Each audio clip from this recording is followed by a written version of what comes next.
قیامت کے دن اس سے مصافحہ کروں گا، یعنی اس سے ہاتھ ملاؤں گا۔ اب آپ غور کریں کہ نبی پاک علیہ السلام سے قیامت کے دن دیدار ہی ہو جانا بڑی بات ہے، مصافحہ کرنا سبحان اللہ، وہ بھی قیامت کے دن، تو یہ کتنی بڑی سعادت ہے۔ اور اس میں پڑھنا کیا ہے، کوئی بہت بڑا نہیں سمجھے کہ ہمیں کام نہیں دیا جا رہا، روزانہ 50 بار درود پاک۔ اللہ مجھے اور آپ کو خوب درود پاک پڑھنے کی توفیق عطا فرمائے۔ شاعر کہتے ہیں تاجدار انبیاء پر ہو درود، رحمت رب العلا پر ہو درود، عاصیوں کے اس سہارے پر سلام، ہادیو نور ہدا پر ہو درود، اس میرے محبوب پر لاکھوں سلام، اس میرے مشکل کشا پر ہو درود۔ صلو علی الحبیب صلی اللہ تعالی علی محمد صلی اللہ علیہ وسلم۔ قرآن مجید فرقان حمید کی باتیں ہم کوئی ایک آیت یا 2 آیتیں تلاوت بھی کرتے ہیں، ترجمہ بھی پڑھتے ہیں، اس کے بارے میں قرآن پاک سے پیغام بھی لیتے ہیں۔ آج کون سی آیت ہے؟ پارہ 1 ہے، سورہ بقرہ ہے، اور آیت نمبر ہے 103۔ اللہ کریم قرآن مجید فرقان حمید میں ارشاد فرماتا ہے، بسم اللہ الرحمن الرحیم، وَلَوْ أَنَّهُمْ آمَنُوا وَاتَّقَوْا لَمَثُوبَةٌ مِّنْ عِنْدِ اللَّهِ خَيْرٌ لَوْ كَانُوا يَعْلَمُونَ۔ آسان ترجمہ قرآن کنز العرفان۔ اور اگر وہ ایمان لاتے اور پرہیزگاری اختیار کرتے تو اللہ کے یہاں کا ثواب بہت اچھا ہے، اگر یہ جانتے۔ اگر وہ ایمان لاتے اور پرہیزگاری اختیار کرتے، یعنی اگر وہ جادو ٹونا نہ کرتے، وہ برے کام نہ کرتے، وہ شرک نہ کرتے، وہ کفر نہ کرتے، اور تقوی اختیار کر لیتے تو انہیں بڑا ثواب ملنا تھا۔ قرآن کیا کہتا ہے؟ لَمَثُوبَةٌ مِّنْ عِنْدِ اللَّهِ خَيْرٌ، تو اللہ کے یہاں کا ثواب بہت اچھا ہے، یعنی رب تعالیٰ کی طرف سے تھوڑا سا ثواب ملنا بھی بہت بڑی بھلائی ہے، مگر اگر انہیں ثواب عظیم مل جاتا، قرآن یہ کہہ رہا ہے بڑا ثواب ملتا، تو پھر کیا ملتا؟ لَوْ كَانُوا يَعْلَمُونَ، اگر یہ جانتے، اگر یہ سمجھتے اس بات کو، تو یہ وہ حرام کام نہ کرتے، تقوی اختیار کرتے، تو اللہ سے بہت بڑے انعام ملتے، بہت بڑا ثواب ملتا۔ اے میرے پیارے اسلامی بھائیوں، آج ہم ثواب کے بارے میں جانیں گے۔ واٹ از ثواب؟ ہم سنتے رہتے ہیں بچپن سے اللہ ثواب عطا فرما، اللہ تمہیں ثواب عطا فرما، اللہ ہمیں ثواب عطا فرما۔ ایکچولی ثواب کیا ہے؟ آج اس بارے میں قرآن و حدیث سے سمجھیں گے۔ ثواب کے عربی لغت کی مشہور کتاب ہے لسان العرب اور مختار الصحہ، یہ 2 بڑی مشہور کتابیں، اس میں اس کا معنی کیا لکھا ہے؟ الثواب جزاء الطاعہ، یعنی نیکی کے بدلے میں ملنے والی جزا کو، اس بدلے کو جو نیکی کے بدلے ملتی ہے اس کو ثواب کہتے ہیں۔ ٹھیک ہے، اچھا اب یہ تو معلوم ہو گئی کہ بندہ نیکی کرے تو اس کا اجر ملتا ہے، اور حدیث پاک ایک بڑی کمال کی حدیث ہے، اور وہ جمعے کے خطبے میں ہم ہر جمعے کو سنتے ہیں، آج بھی سنیں گے، ٹھیک ہے نا۔ پرابلم یہ ہے کہ ہم جمعے کا خطبہ سنتے ہیں، اس کو سمجھتے تو ہے نہیں۔ اگر اس کو بھی سمجھ لیں کہ کیا امام صاحب ہر جمعے کو بیان کرتے، تو اس میں بھی بڑے پیارے میسج ہے۔ ایک ایسی حدیث ہے، یقین کریں، وہ حدیث کیا ہے، میں پہلے پڑھوں گا تو آپ کو یاد آ جائے گا۔ البر لا یبلا والذنب لا ینسا والدیان لا یموت اعمل ما شئت کما تدین تدان۔ آپ یقین کریں یہ ایک حدیث زندگی کے لیے کافی ہے، اتنا کمال کا اس میں میسج ہے۔ البر لا یبلا، پہلے تو بتائیں یہ سنا ہے کہیں؟ یہ حدیث یاد آ رہی ہے؟ ہاں یار یہ جمعے کے خطبے میں کانوں سے ٹکراتی تو ہے، ٹھیک ہے نا۔ البر لا یبلا، نیکی پرانی نہیں ہوتی، والذنب لا ینسا، گناہ بھلایا نہیں جاتا، والدیان لا یموت، جس نے فیصلہ کرنا ہے اس کو موت نہیں آنی، ٹھیک ہے۔ اللہ کریم کو تو موت نہیں آنا، ہم اور آپ مریں گے، حی قیوم ہے، اس کو تو موت نہیں آنی، وہ باقی رہنے والا ہے۔ پھر آگے فرمایا اعمل ما شئت کما تدین تدان، کر لے جو کر رہا ہے، اعمل ما شئت، جو دل چاہتا ہے کر لے، کما تدین تدان، جیسی کرے گا ویسی بھرے گا۔ اب بتائیں یہ ایک حدیث اگر اس کو سمجھ جائے نا، ہم بعض اوقات نیکی کر کے ہم بھول جاتے ہیں، نیکیاں کرنے میں سستی نہ کیا کریں، اور یاد رکھنے کی ضرورت بھی نہیں ہے، نیکی پرانی نہیں ہوتی، اور نیکی کا ضرور صلہ ملتا ہے، یاد رکھیے۔ ہاں نیکی کا ثواب، یعنی یہ بھی آج انشاءاللہ ہم سمجھیں گے کہ ثواب صرف وہ اجر نہیں ہے جو آخرت میں ملے گا، دنیا میں جو نعمتیں ملتی ہیں نا اچھا کرنے کی وجہ سے، یہ بھی ثواب ہے، ابھی آگے آپ سمجھیں گے۔ انگریزی کا ایک بڑا مشہور مقولہ ہے، what goes around comes around, جو آپ کرتے ہیں اس کا بدلہ آپ کو ملتا ہے. آپ کسی کے ساتھ بھلائی کریں, اچھا کریں, لوگوں کے ساتھ بہتر کریں, آپ کو کہیں نہ کہیں اس کا صلہ ملتا ہے. اپنے بچوں میں ملتا ہے, آپ کی صحت میں ملتا ہے, آپ کے کاروبار میں ملتا ہے, آپ کے گھر میں ملتا ہے. اور آپ کسی کے ساتھ زیادتی کریں, وہ بے شک کچھ نہیں کر رہا آپ کے ساتھ, آپ زیادتی کر رہے بدلہ ہی نہیں لے پا رہا, نہیں, کہیں اور ملے گا آپ کو. What goes around comes around, وہ آئے گا گھوم کر. نیکی بھی گھوم کر آپ کے پاس آئے گی, برائی بھی گھوم کر آپ کے پاس آئے گی. تو البر لا یبلا, نیکی پرانی نہیں ہوتی. والذنب لا ینسا, گناہ بلایا نہیں جاتا. ہم بھول گئے, ہم عجیب لوگ ہیں کہ ہمیں ہماری 20-20 سال پرانی نیکیاں یاد ہیں. ہاں, لوگوں کے ساتھ بیٹھیں, وہ حضرت 2015 میں حج کیا تھا, تو 2020 میں عمرہ کیا تھا, تو وہ 2000 میں ہمارے علاقے میں ایک مسجد بنی تھی تو اس میں چندہ دیا تھا, سب یاد ہے. کل جھوٹ بولا تھا وہ یاد ہے, 2015 چھوڑ دیں, کل کا جھوٹ یاد ہے. پرسوں بدنگاہی کی وہ یاد ہے, موبائل اٹھایا تھا کچھ غلط دیکھا تھا, وہ ہر گناہ بھولتے جا رہے ہیں اور نیکیاں یاد رکھی ہیں. مگر آپ بھول جائیں گناہ, میں بھول جاؤں. حدیث کیا ہے؟ وَالذَّنبُ لَا يُنْسَى, گناہ بلایا نہیں جاتا. وہاں لکھا ہوا ہے, جواب دینا پڑے گا. کاش یہ بات سمجھ آ جائے. اور اگلی بات جو کی نا, اعمل ما شئت کما, کر لے جو کرنا, تدین و تدان, جیسی کرے گا ویسی بھرے گا. دیکھیں نیکی, لائف تو ہم سب کی گزر جانی ہے نا, اچھے آدمی کی بھی گزر جائے گی, برے کی بھی گزر جائے گی, شرابی کی بھی گزر جائے گی, نمازی کی بھی گزر جائے گی, ظالم کی بھی گزر جائے گی, اور لوگوں کی مدد کرنے والے کی بھی گزر جائے گی. لائف سب کی گزر جائے گی. مگر جب قبر میں جائیں گے تو ہوگا کیا؟ کما تدین و تدان, جیسی کی ہوگی نا, جیسی فصل بوئی ہوگی ویسی فصل کاٹے گا. جنت میں سب کو جانا ہے. اگر میں آپ سب سے سوال کروں کس کس کو جنت میں جانا ہے؟ بھائی ہم سب کو جانا ہے. جنت میں جانے والے کام بھی کر رہے ہو, اس کا پتہ نہیں ہے. قبر سب کو جنت کا باغ چاہیے, مرتے وقت سب کو کلمہ چاہیے, بٹ کیا وہ کام بھی کر رہے ہیں ہم؟ یعنی اس کو اس طرح سمجھیں کہ اگر جمعہ کی نماز ختم ہو اور کوئی شخص جو ہے وہ سندھ کی طرف روڈ پہ چلا جائے, سندھ جانے کے لیے آپ کو کراچی سے حیدرآباد جانا پڑے گا نا, اور کوئی بندہ کہیں نہیں میں ہپ چکی والے روڈ پہ جا رہا ہوں, بلوچستان والے روڈ پہ, اور دعا کر دے میں سندھ پہنچ جاؤں, تو آپ کیا کہیں گے؟ بھائی دعا تو کروں گا لیکن پہلے روڈ تو صحیح پکڑو. آپ سندھ والے روڈ پہ جاؤ پھر دعا کرو اللہ خیر سے پہنچا دے. روڈ کوئی اور پکڑ رہے ہیں. اب کوئی بندہ گھر میں سیب کا بیج بوئے اور کہے مولانا صاحب دعا کریں آم نکل آئے, تو آپ کیا کہیں گے؟ بھائی بیج آم کا بو دیں, اس کے بعد دعا کریں نا. پوائنٹ سمجھ آ رہا ہے؟ جو بوئیں گے وہی نکلے گا نا, جو راستہ اختیار کریں گے اس کا نتیجہ ملے گا. راستہ جنت والا ہے. کیا ہم اپنی لائف ایسی گزار رہے ہیں کہ اللہ ہم سے راضی ہو جائے گا؟ دس از دا مین کوسچن. گناہ کرتے وقت, غلط کام کرتے وقت بندہ یہ سوچتا ہی نہیں کہ اس کا نتیجہ کیا نکلے گا. پلیز یہ سوچنا ہے کہ زندگی تو گزر جائے گی. بعض اوقات کچھ لوگوں کو کچھ بھی نہیں ہوتا, لوگ کہتے ہیں دیکھو حرام کر رہا ہے اس کو کچھ بھی نہیں ہو رہا. حضرت حسن بصری رحمت اللہ تعالی کا قول ہلا دیتا ہے. کہتے ہیں اگر گناہ کرنے کے باوجود بھی تمہیں نعمتیں مل رہی ہیں نا, تو یہ سمجھ لینا یہ اللہ کی خفیہ تدبیر بھی ہو سکتی ہے. اللہ تمہیں آزما رہا ہے اور ڈھیل دے رہا ہے. کسی کو روک کے آزماتا ہے, کسی کو دے کے آزماتا ہے. یہ گناہگار, رشوت خور, ڈاکو, چور, غلط کام کرنے والے جب عیش کر رہے ہوتے ہیں تو لوگ بعض اوقات وسوسوں کا شکار ہوتے کہ یار ان کے پاس پھر اتنا مال کیوں آ رہا ہے, اتنی جناب شہرت کیوں ہو رہی ہے, ان کو تو کچھ ہوتا ہی نہیں. یہ فضل چیک کرنے کا نتیجہ نہیں ہے کہ آپ کسی کو پیسے والا مالدار دے کر کہیں یہ فضل والا ہے. نہیں جناب, اللہ پاک ڈھیل دیتا ہے. ہاں, کیا قارون کے پاس پیسے نہیں تھے؟ کیا فرعون کے پاس مال و دولت نہیں تھی؟ بتائیے نا. بڑے بڑے بادشاہ, ظالم بادشاہ گزرے ہیں, اللہ ڈھیل دیتا ہے. بلکہ ایک بڑی خوبصورت بات میں نے کل ہی پڑھی, ہر نعمت جو ہے نا وہ فضل نہیں ہوتی, مگر ہر آزمائش فضل ہوتی ہے. اب ہے بڑی عجیب بات, یعنی کسی کے پاس اگر بہت ساری نعمت ہے تو ضروری نہیں کہ اللہ کی طرف سے اس کو فضل مل رہا ہے, بھلائی مل رہی ہے, برکت مل رہی ہے. ہو سکتا ہے اس کو آزمائش کی گئی ہو سکتا ہے اس کو چیک کیا جا رہا ہو. لیکن ہر آزمائش جو ہے نا وہ فضل ہوتی ہے, کیونکہ جیسی آزمائش آتی ہے ہم کس کو یاد کرتے ہیں؟ کوئی بیمار ہے تو اللہ کو یاد کرتا ہے, تنگ دست ہو جائے اللہ کو یاد کرتا ہے, بے روزگار ہو جائے اللہ کو یاد کرتا ہے, آندھی طوفان زلزلہ آ جائے فوراً لوگ اللہ اللہ کرنے لگ جاتے, گناہگار آدمی بھی کلمہ پڑھنے لگ جاتا ہے. اس کا مطلب جب بھی آزمائش آتی ہے غفلت ہٹ جاتی ہے, پردہ ہٹ جاتا ہے, بندہ اللہ کے قریب ہو جاتا ہے. تو آزمائش تو ہر بار فضل ہے, نعمت ہر بار فضل نہیں ہے. بلکہ بزرگوں سے سوال بھی ہوا کہ ہمیں کیسے پتا چلے کہ جو مجھے دولت مل رہی ہے, شہرت مل رہی ہے, عزت مل رہی ہے, جو بھی آسانیاں مل رہی ہیں, یہ نعمت ہے یا آزمائش ہے نا کوسچن. ہمیں پتا کیسے چلے؟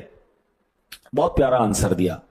اللہ والے فرماتے یہ چیک کر لو، جب بھی تمہیں کوئی نعمت ملتی ہے اگر تو وہ نعمت تمہیں اللہ سے قریب کر رہی ہے تو سمجھ لو وہ نعمت ہے، اور اگر وہ نعمت اللہ سے دور کر رہی ہے تو سمجھ لو وہ آزمائش ہے۔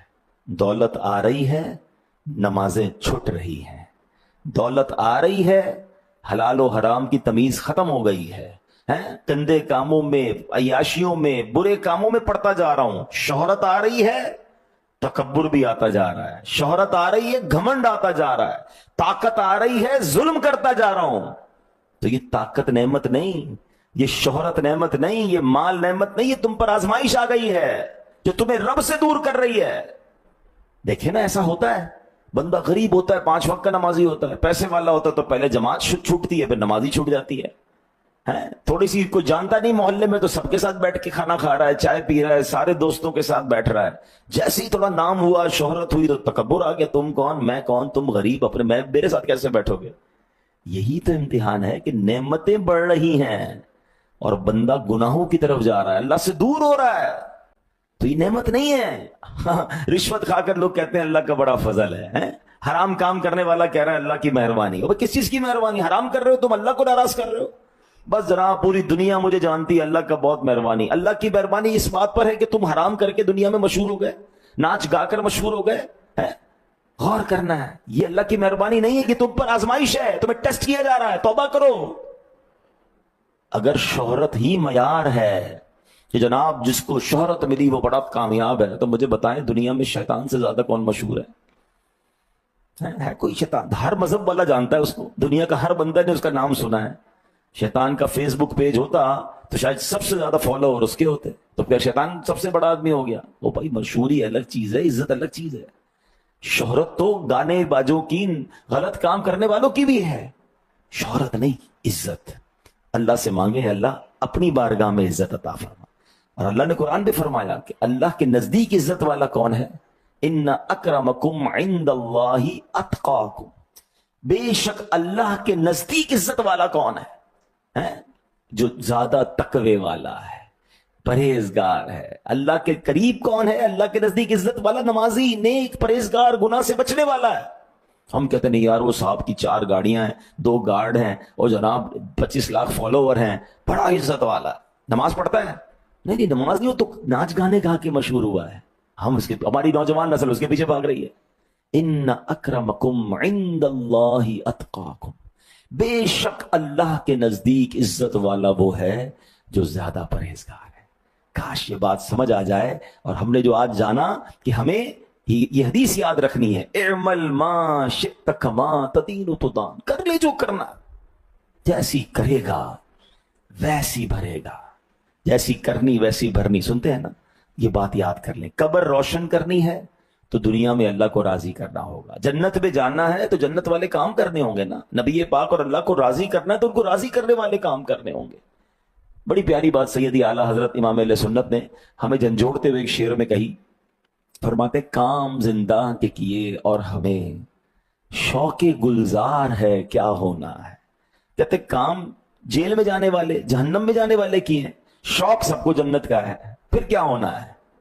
غور کریں، کام بھی تو جنت والے جانے کریں نا، سب سے پوچھو جنت میں جانا ہے، کام نہیں کرنے جنت میں جانے والے۔ اللہ کرے دل میں اتر جائے میری بات۔ اب یہاں پر ایک اور بڑی پیاری بات کہ یہ ہمیشہ یاد رکھیں کہ جب بھی کوئی نیکی کریں گے نا، اس کی جزا میں جیسی طلب رکھیں گے اللہ ویسی عطا فرمائے گا۔ حضرت بشر حافی اللہ کے بہت بڑے ولی گزرے، آپ کے انتقال کے بعد کسی نے خواب میں دیکھا اور 2 بزرگوں کے بارے میں ان سے پوچھا کہ حضرت شیخ عبد الوہاب اور ابو نصر رحمت اللہ تعالی کا کیا حال ہے؟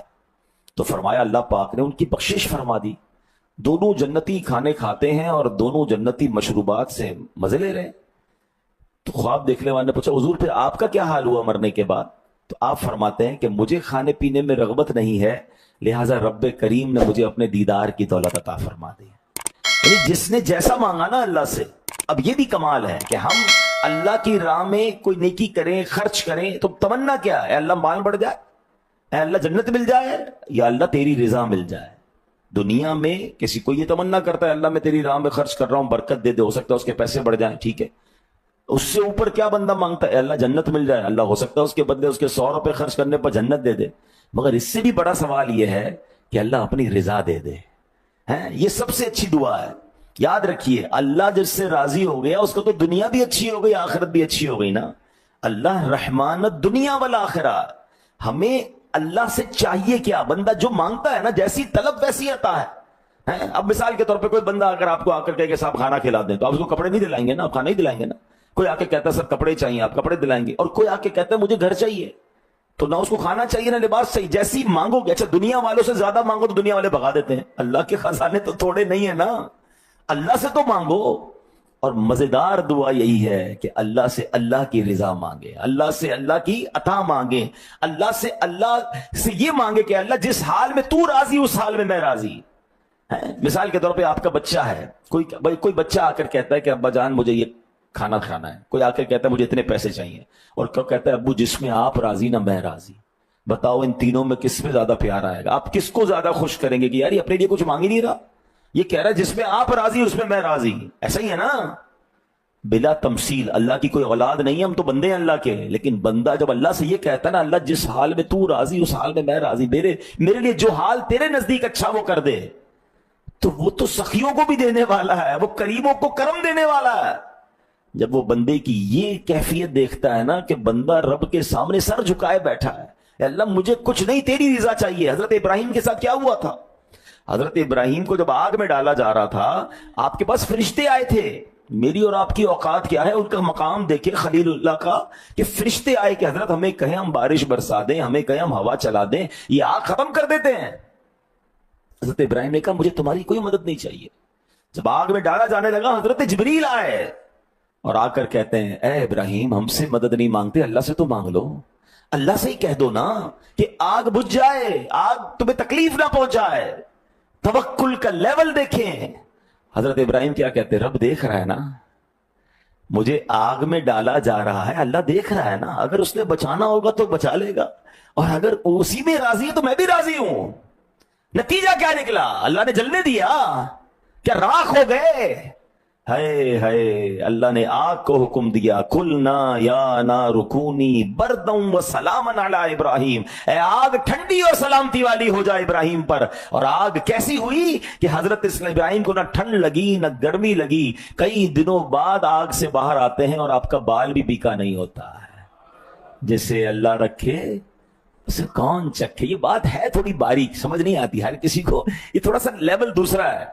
ہم اللہ سے یہ چاہتے ہیں کہ اے اللہ مجھے اس حال میں رکھ جس میں میں راضی ہوں. جس دن یہ سمجھ آ گئی نا آپ کو کہ اے اللہ اس حال میں رکھ جس میں تو راضی ہے, اے اللہ تجھ سے تیری رضا چاہیے, بس مالک تو راضی ہو جا. جس دن آپ اس لیول پر جا کے اللہ سے مانگنے لگو گے نا, پھر دیکھو اللہ کیا عطا فرماتا ہے. قریب اپنی شان کے مطابق دے گا نا. ہم تو اپنی حیثیت کے, مثال کے طور پہ کسی کے پاس گئے اور اس سے 500 روپے لے کر آ گئے, کوئی دوسرا کہے گا عجیب آدمی ہو یار, یہ تو 5 لاکھ بھی دے سکتا تھا, 500 لے کر آ گئے. ٹھیک ہے نا, اتنی بڑی پارٹی کے پاس گئے اور تم 5000 کا آرڈر لے کر آئے, یہ تو 5 کروڑ کا آرڈر دے سکتا تھا. ہوتا ہے نا کبھی کبھی, پتہ چلتا ہے اس کا تو لیول ہی اور تھا. ہم اللہ سے وہ مانگ رہے ہیں جو ہمارا لیول ہے. اللہ سے کہے نا مولا اپنی شان کے مطابق عطا فرما, اے اللہ اپنے کرم کے مطابق عطا فرما. اے اللہ میرے گناہ تیری رحمت کے آگے کیا ہے, میں گناہگار, تیری رحمت کے آگے میں ذرہ بھی نہیں. تو اپنی رحمت کو دیکھ مالک, مجھے بخش دے, میرے گناہ معاف کر دے. اس کی رحمت, اس کی شان, اس کا مقام ہماری سوچوں سے بڑا الورا ہے نا. وہ تو مقام عطا کرنے والا ہے. مگر ہم ہیں کہ ہماری وہ چھوٹی چھوٹی باتیں ہیں, ہماری اپنے مسائل ہیں. کاش یہ بات سمجھ آ جائے کہ حضرت بشر حافی نے جو بتایا کہ جس کو جو چاہیے تھا اللہ نے جنت میں وہ دیا نا. اسی طرح مولانا نقی علی خان اعلیٰ حضرت کے والد ہیں, فرماتے ہیں اے عزیز تیری قدر و قیمت تیری طلب پر ہے. جو اللہ پاک کی جناب سے دنیا طلب کرتا ہے اللہ اسے دنیا عطا کی جاتی ہے, اور جو آخرت چاہتا ہے اسے آخرت دی جاتی ہے. اور یہی بات رب نے قرآن میں فرمائی. اللہ فرماتے ہیں من کان یرید ثواب الدنیا فعند اللہ ثواب الدنیا والآخرہ وکان اللہ سمیعا بصیرا. جو دنیا کا انعام چاہتا ہے تو دنیا اور آخرت کا انعام اللہ ہی کے پاس ہے, اور اللہ ہی سنتا دیکھتا ہے. مزید فرماتے ہیں جو دنیا اور آخرت کو چھوڑ کر خدا کی طلب میں مصروف ہو جاتا ہے اسے اللہ پاک اپنے دیدار سے نواز دیتا ہے.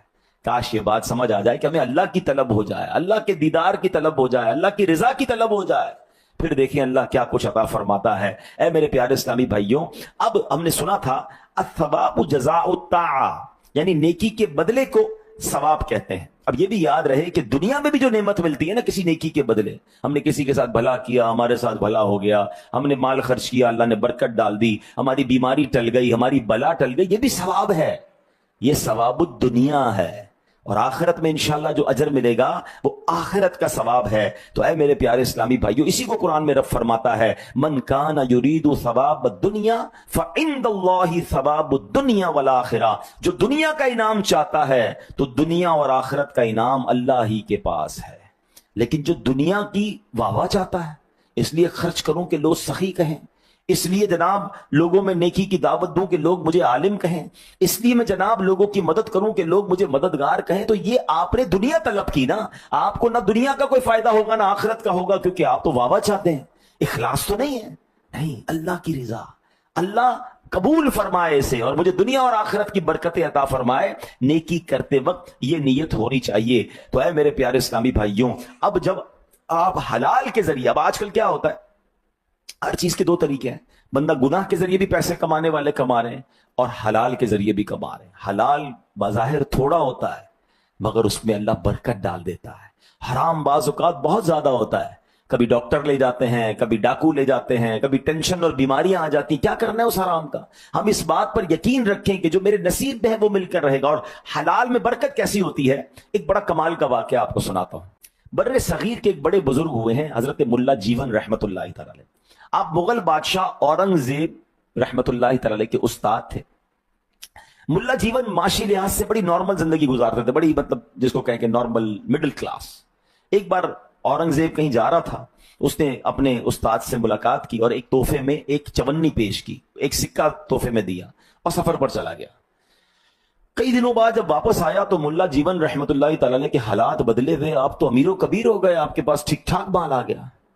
تو بادشاہ کہتا ہے استاد صاحب میں جب گیا تھا تب تو آپ اتنے ویل آف نہیں تھے، اب اتنے تھوڑے عرصے میں 2-4 مہینے میں آپ تو مالدار ہو گئے، کیا وجہ ہے؟ تو ملا جیون کہتے ہیں کہ آپ میرے پاس آئے تھے، مجھے آپ نے ایک سکہ دیا تھا، سکہ دے کر آپ تو چلے گئے، جب سے سکہ دیا میرے مال میں برکت ہی ہونا شروع ہو گئی، ہر چیز میں برکت ہو رہی ہے۔ بادشاہ اورنگزیب کمال کا بندہ تھا، وہ کہتا ہے میں آپ کو بتاتا ہوں کہ اس سکے کی حقیقت کیا ہے۔ اور اس نے بادشاہ نے اپنے سپاہی کو کہا کہ فلاں محلے کے ایک تاجر کو بلاؤ اور اس کو کہو اپنا روزنامچہ لے کر آئے۔ تاجر کو بلایا گیا، تاجر کو کہا کہ فلاں دن کا اپنا ڈیلی لیجر جس کو ہم کہتے ہیں وہ کھولو، بتاؤ تم نے کیا کیا کیا خرچ کیا تھا۔ وہ بتاتا رہا، اس کو پیسے دیے، اس کو پیسے دیے، فلاں کو دیے۔ کہتا ہے میں نے ایک بندے کو ایک چونی بھی دی تھی مزدوری میں۔ کہ وہ مزدور کون تھا؟ تاجر کہتا ہے صاحب بڑا عجیب ماجرا ہے۔ کیا ماجرا ہے سناؤ؟ تو وہ تاجر کہتا ہے کہ بات یہ ہے کہ ایک بار بارش ہو رہی تھی، رات کا وقت تھا، میری چھت ٹوٹ گئی، میں باہر نکلا، مجھے کوئی مزدور نہیں ملا، ایک شخص نظر آ گیا، میں نے کہا ذرا میرے گھر کی چھت بنا دو، میں تمہیں مزدوری بھی دوں گا۔ وہ رات بھر کام کرتا رہا، میرے گھر کی چھت بنائی، اور جب فجر کی اذان ہو گئی تو وہ بندہ جب جانے لگا تو میں نے کہا بھائی مسئلہ یہ مزدوری کے پیسے میرے پاس نہیں ہے، ایک چونی ہے وہ لے لو، پھر کبھی تمہیں تمہاری اجرت مزید دے دوں گا، اپنا رابطہ وغیرہ دے دو۔ تو وہ مزدور کہتا ہے بس میرے لیے اتنا ہی کافی، اور وہ چلا گیا۔ جب وہ تاجر نے یہ سارا واقعہ سنایا نا تو بادشاہ اورنگزیب کہتا ہے حضور وہ مزدور میں ہی تھا، میں رات کو نکلا تھا، اس بندے کی گھر چھت ٹوٹ رہی تھی، میں نے چھت بنا دی، یہ ایک چونی میں نے بڑی محنت سے حلال کی کمائی تھی، اور وہی حلال کا سکہ میں آپ کو تحفے میں دے کر گیا تھا، اور آپ کا کہنا یہ ہے کہ اللہ نے اس سکے میں اتنی برکت ڈال دی کہ آپ مالدار ہو گئے۔ اس واقعے سے سیکھنے کو کیا مل رہا ہے؟ بعض اوقات حلال کے چند روپے اللہ اس میں وہ برکت ڈال دیتا ہے جو ہمارے وہم و گمان میں۔ اچھا جس نے قرآن پڑھا ہے سورہ بقرہ میں کیا واقعہ ہے؟ ایک باپ اپنے بچے کے لیے چھوٹی سی بچیا چھوڑ کے گیا نا، جانور چھوڑ کے گیا، چھوٹا سا گائے کا بچہ، مگر حلال تھا نا۔ اللہ نے اس حلال میں برکت کیسی ڈالی کہ وہی گائے کا بچہ سونے کے وزن کے مطابق بیچا جا رہا ہے، بیچا اس بچہ اس زمانے کا ملینئر ہو گیا۔ کیسے؟ حلال چھوڑا تھا۔ آج لوگ کہتے ہیں بچوں کے لیے کچھ تو چھوڑنا ہے نا جناب، میں جو بھی کر رہا ہوں ڈبل محنت کر رہا ہوں، اگر گڑبڑ کر بھی رہا ہوں تو بچوں کے لیے کر رہا ہوں۔ او بھائی بچوں کے لیے حرام چھوڑ کر جاؤ گے تو بچے حرام کام کر کے برباد کر دیں گے۔ تم میری اور آپ کی ذمہ داری یہ حلال چھوڑ کے جائیں اور بچوں کی اچھی تربیت کر کے جائیں، اللہ اس تھوڑے حلال میں بھی برکت ڈال دے گا۔ کیا آپ میں ایسے کچھ لوگ نہیں ہیں کہ جن کے ماں باپ بہت تھوڑا چھوڑ کر گئے تھے، آج اللہ نے آپ کو ترقی دے دی؟ کیسے مل گئی